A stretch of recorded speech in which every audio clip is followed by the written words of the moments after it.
Albert Einstein once said, "The unleashed power of the atom has changed everything except our thinking." Thus, we are drifting towards catastrophe beyond conception.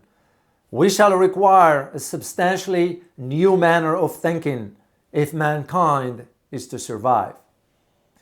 Take a step back and consider what is going on due to lack of access to uranium, which fuels nuclear power plants to generate electricity. This is exactly the scenario that both France and the United States could be facing, given what's taking place right now in Niger, a country where soldiers ousted the government of President Mohamed Bazoum.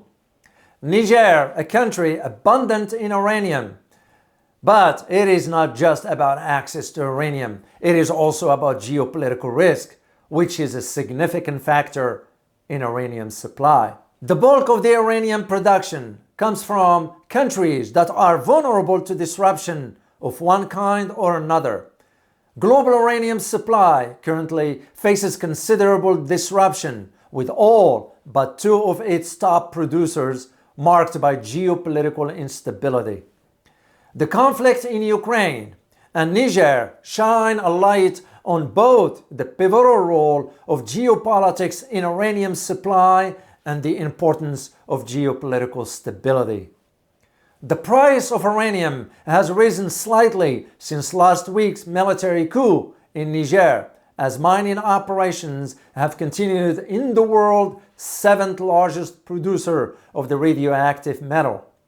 But a consultancy says prices may rise in the coming weeks. The spot price of uranium, widely used for nuclear energy and treating cancer, creep up to $56.25 a pound as of Monday, from $56.15 a week earlier. The price has doubled over the past 3 years, but is nowhere near a peak of $140 in 2007. Ben Goodwin, head of the analysis at London-based Prism Political Risk Management, argued that the current events in Niger, which produces 4% of the world uranium supply, could be critical to Europe. He added, and I quote, "If the coup is certainly a tragic of great interest in the moment, particularly as uranium markets are very, very tight at the moment. Demand has been going up over the last few years, and this year we've seen the uranium spot price go up by nearly 40% year to date." End of quote. So the recent military coup in Niger has resulted in a marginal increase in the price of uranium, a critical resource in the global energy sector. As the world's seventh largest uranium producer, the country mining operations persist despite the political upheaval.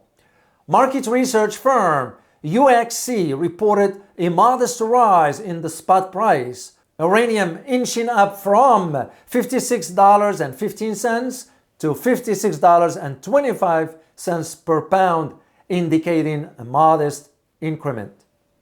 However, market analysts warn that the repercussions of the coup may take time to fully manifest in the market sentiment. Jonathan Hines, the president of UXC, notes that the event could potentially catalyze upward movements in uranium prices, given the finely balanced supply and demand dynamics in the market. What's interesting about these dynamics is that the market is already reacting to the Niger event. Exchange-traded funds that provides investors exposure to uraniums are up sharply so far this week, in the wake of a military junta overthrowing the president of Niger, a significant supplier of the metal, even as they lost some steam on Tuesday.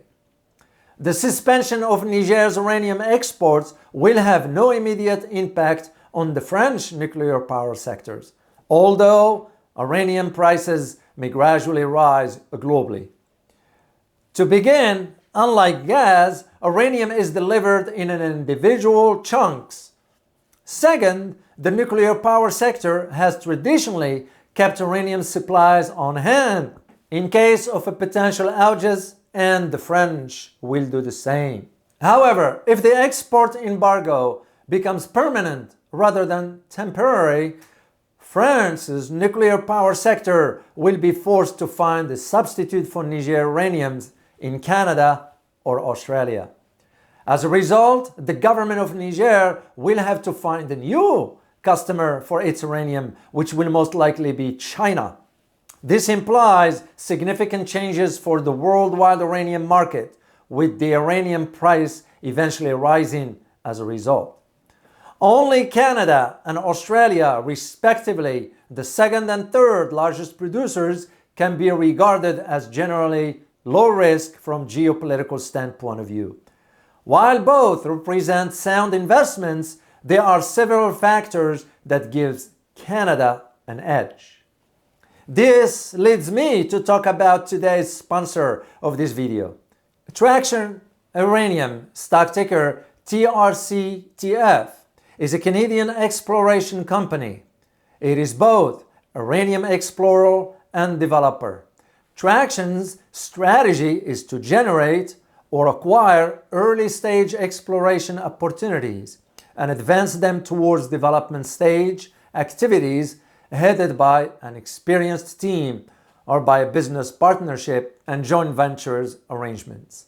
Traction's Uranium's current focus is exploring its two uranium projects in Athabasca Basin in Saskatchewan. The company has phenomenal institutional shareholders, among which are Sprott Capital, Canaccord Genuity, and Research Capital. It involves institutional investors with 30% of ownership stake. But the most powerful part is that 55% that is owned by founders and strategic partners. It is very tight structure, which means that people who believe in this company are the shareholders. As to the project, they have projects on the Athabasca Basin, a good enough reason for it to be called Saudi Arabia of uranium. And if you know anything about Saudi Arabia, it is very rich in oil. The Athabasca Basin is known as the world leading source of high-grade uranium with about 20 times the average international purity. The technical advisor for the company, Tan, was very instrumental in the 1975 discovery of the Key Lake uranium deposit in Saskatchewan, the region where Athabasca is. As a geologist, he oversees the delineation drilling of the deposits with the reserves of 200 million pounds in reserves. That's how much, by the way, the world spends in 1 year. What is also important to note is that Traction Uranium's Key Lake project is only 5 kilometers from that mill. This is the location where they are going to drill their project with a new sort of techniques, one of them known as Victorine technique. It is worth mentioning that the Traction Uranium research team has already discovered highly radioactive zones. When they brought back sample of the black soil, the analysis result showed high-grade uranium mineralization at 0.93%. Interestingly, there is another uranium company in the Athabasca reporting on a mega discovery. Their stock, by the way, went up 500% in 1 week. Very impressive, I would say. The reason I am mentioning all this is to highlight to you that with Traction Uranium, there is a high risk and high reward venture opportunity, especially if and when they can strike it big. The sky is the limit, as the saying goes. The company has the right team, the right structure in place, well funded, and knows exactly what needs to be done to achieve the goals. The company can go from a $25 million cap to something much bigger. So what are you waiting for? You can either invest in Traction Uranium, stock ticker TRCTF today, or let this opportunity slip by as demand for uranium is only going to grow moving forward. Once again, the company is Traction Uranium, stock ticker is TRCTF. Check it out. And remember, there is always risk in investments and there are no guarantees. Thank you.